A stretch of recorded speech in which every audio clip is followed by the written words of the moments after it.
सोमवार का अवसर है, उस दिन चतुर्दशी तिथि विद्यमान है। नरक चौदस जिसे कहा जाता है वो योग बनता दिखाई दे रहा है। एक दिया कहा जाता है कि आपको नरक के द्वार से बचा सकता है।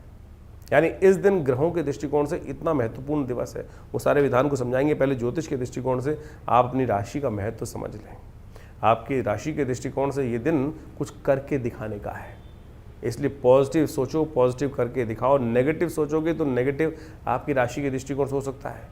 इमोशनल पॉइंट ऑफ व्यू से कई बार आप थोड़े इमोशनल ज़्यादा होते दिखाई दे रहे हैं, और इमोशनल ज़्यादा रहने के कारण से कई बार मन को चोट भी लग सकती है। तो इसलिए प्रैक्टिकल होकर काम करने की ज़रूरत है। जैसा सोचोगे वैसा प्रभाव आपकी राशि के दृष्टिकोण से अवश्य होता दिखाई दे रहा है। फिर जैसा हमने कहा वो भी समझ लीजिए कि नरक चौदस भी है इस दिन, छोटी दिवाली भी है इस दिन, और साथ साथ रूप चौदस, कई प्रकार के योग इस दिन बनते दिखाई दे रहे हैं। शास्त्र के दृष्टिकोण से आपको उस महत्वपूर्ण स्थिति को समझ लेना चाहिए कि क्या कुछ कर लेने से आपकी राशि के दृष्टिकोण से बहुत अद्भुत प्रकार का योग बन जाएगा।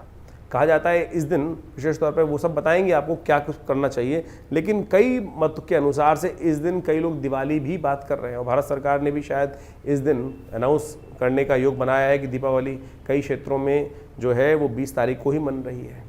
शास्त्रीय दृष्टिकोण से ज्योतिष की गणनाओं के अनुसार से हमने इसका पूरा जो विज्ञान है वो आपके समक्ष उपस्थित कर रहे हैं हम, कि आप क्यों दिवाली जो है वो विशेष तौर पर 21 को ही होनी चाहिए।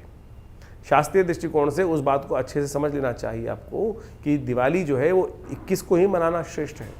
वैसे तो हर रोज़ दिवाली हो सकती है, क्योंकि भारतीय संस्कृति आनंद की संस्कृति है।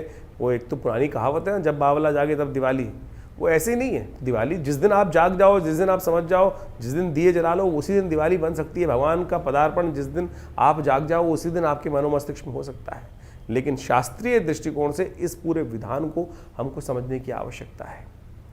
शास्त्र कहता है कि दीपावली जो है वो विशेष तौर पर प्रदोष व्यापनी ही ग्राह्य है। कई लोगों ने शास्त्र मत के अनुसार से इसको ये समझ लिया कि रात्रि व्यापनी होनी चाहिए, मतलब मध्यकालीन व्यापनी होनी चाहिए, लेकिन तिथि निर्णय इस बात पर साथ साथ साफ साफ कहती है कि प्रदोष व्यापनी ही ग्राह्य है, कि यानी शाम के समय जिस दिन सूर्यास्त के समय हो।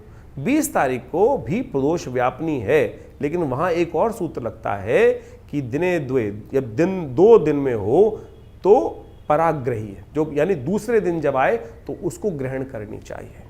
अब हुआ क्या है कि काशी के कुछ पंचांगों ने इस बात में अपनी गणनाओं के अनुसार से एक बात रखी कि उनकी गणनाओं के अनुसार से उनको ऐसा लगता है कि ये जो काल गणना है कि वो अगले दिन यानी 20 तारीख को जो है वो प्रदोष व्यापनी है, और 21 तारीख को प्रदोष व्यापनी नहीं है।